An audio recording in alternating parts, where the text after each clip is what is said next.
বাউল সম্রাট শাহ আব্দুল করিম ভাটি অঞ্চলের সুখ দুঃখের বয়ান করেছেন গানে। প্রেম ভালোবাসার পাশাপাশি কণ্ঠ তুলেছেন অন্যায়, অবিচার, কুসংস্কার আর সাম্প্রদায়িকতার বিরুদ্ধে। ১৯১৬ সালে ১৫ই ফেব্রুয়ারি সুনামগঞ্জের দিরাই উপজেলার উজানধল গ্রামে জন্মগ্রহণ করেন প্রখ্যাত এই লোকসঙ্গীত শিল্পী। ১০৯তম জন্মদিনে তার জন্মস্থান ঘুরে এসে শাহিন আলমের ক্যামেরায় তার সঙ্গীত দর্শন খুঁজেছেন আহমেদ তৌকির। সুনামগঞ্জের বিস্তীর্ণ হাওড় অঞ্চল ভরা বর্ষা না থাকায় তবে তার রূপ এখন ভিন্ন। কালনী নদী যদিও বহমান আপন ধারায়, সেখানে পড়ে বাউল আব্দুল করিমের নাও। বাতাসে মিশে যেন তার গায়ের ঘ্রাণ। সাধু সঙ্গের খোঁজে আগত অগণিত সাধক, কণ্ঠে তাদের করিম বন্দনা।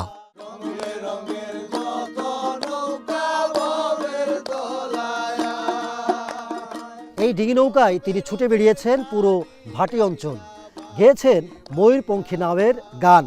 ছিল তার নিজস্ব জীবন দর্শন, ছিল সঙ্গীত ভাবনাও। দেহ কিংবা ইন্দ্রিয় সাধনার বাইরে তিনি গেয়েছেন মানুষের গান।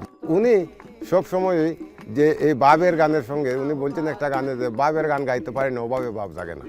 আগে মানুষের পেটে ভাত থাকতে হবে। উনি শুধু দেহ সাধনা আর ইন্দ্রিয় সাধনা, বিচ্ছেদ গান এগুলা নিয়ে ব্যস্ত না। উনি মানুষের, সাধারণ মানুষের কীভাবে কল্যাণ হয়, কীভাবে উন্নয়ন হয়, মানুষ কীভাবে মানুষের মতো অধিকার নিয়ে বাঁচতে পারে, এটা নিয়েই ওনার অনেক লেখা, অনেক গান। এইসব নিয়ে দ্বন্দ্ব কেন, কেউ হিন্দু কেউ মুসলমান, এই যে আমাদের মধ্যে একটা হিংসার সৃষ্টি, ধীরে ধীরে আমরা যদিও আমরা এক জায়গায় চলাফেরা করি, কিন্তু মনের মধ্যে একটা হিংসাত্মক ভাব আমাদের থেকে যায়। শাহ আব্দুল করিম প্রাসঙ্গিক ছিলেন সব সময়, থাকবেন তেমনটাই।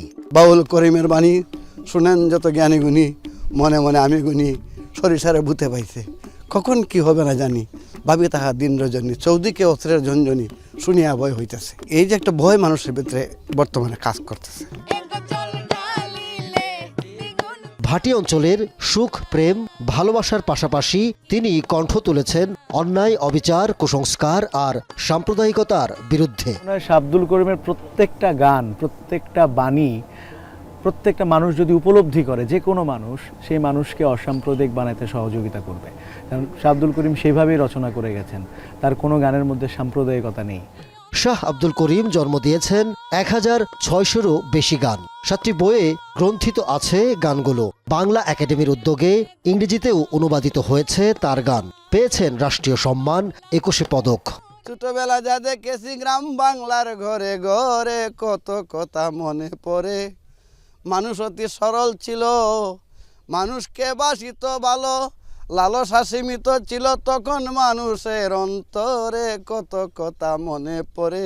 পেয়েছেন অগণিত ভক্ত, অনুরাগী। আমি জীবিত আছি, আমি মানুষের মধ্যে আমি আরেকজন আমি তৈরি করে রেখে দিতে চাই, যেন ওনার এই কথাটা কিংবা বাউল দর্শনটা, বাউলের গানগুলা থাকে। বাউল আব্দুল করিম বলে, জীবনলীলা সাঙ্গ হলে শুয়ে থাকবো মায়ের কোলে।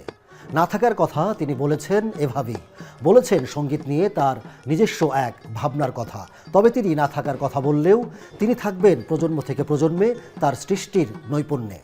Ahmed Tauquir, showbiz tonight, Ujandhal, Derai, Sunamganj.